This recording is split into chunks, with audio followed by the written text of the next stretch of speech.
All right. Assalamu alaikum, everybody. I'm Asif. Assalamu alaikum. How are you doing? Walaikum assalam. Alhamdulillah. How are you? Good.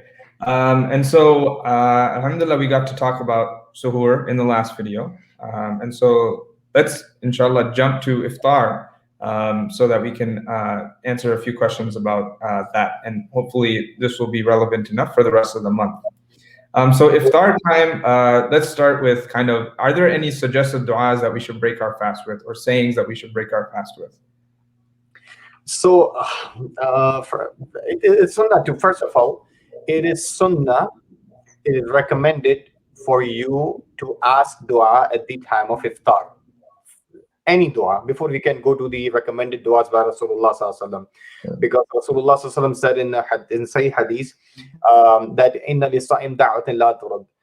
That the dua, no doubt that the dua of a fasting person will never get rejected. So that's the words of Rasulullah Sallallahu Alaihi Wasallam.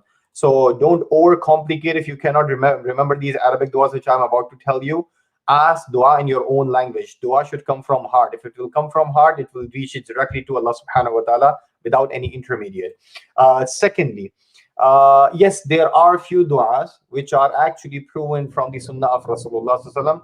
One is more authentic than the other one is a little controversial, or I'll mention both. When I say controversial, it's basically whether it's traceable to Prophet Muhammad Sallallahu Alaihi Wasallam or not, that's where controversy is. But the wordings are so beautiful, I'll mention both of those du'as.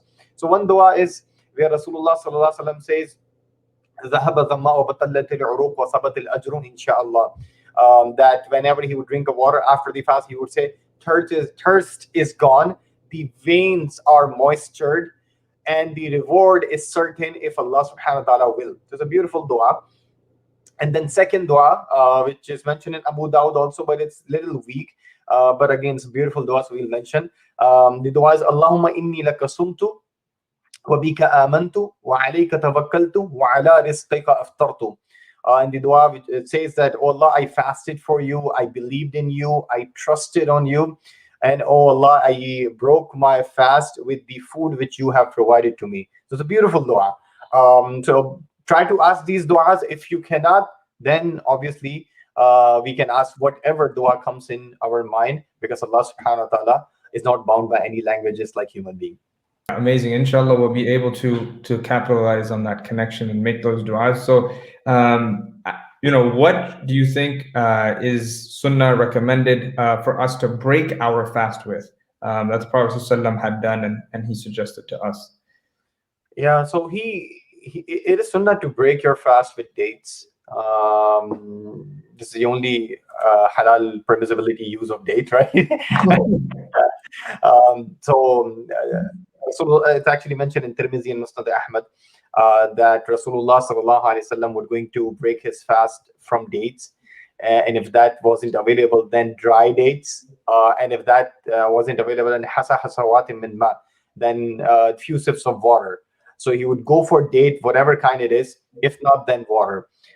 So that should be our routine if it's easily accessible.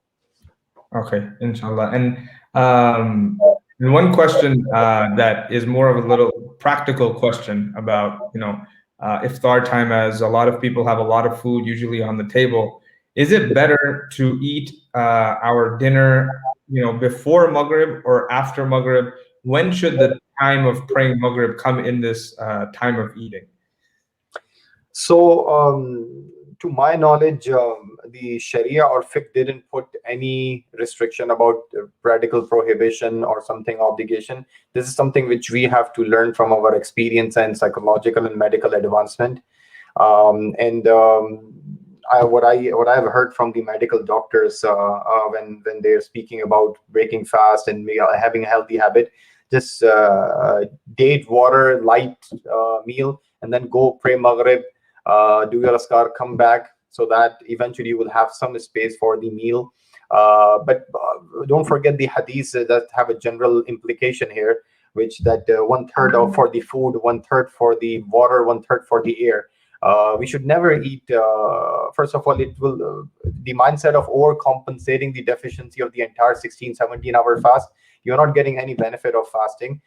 from the spiritual sense, because you are just showing that we cannot control. All the fasting is all about teaching you how to control. And then it's also unhealthy, because in some cultures the food which we use is unhealthy, so you won't even have healthy tarabi, healthy connection with Allah subhanahu wa ta'ala. So yeah, the things which we eat does impact our spirituality also.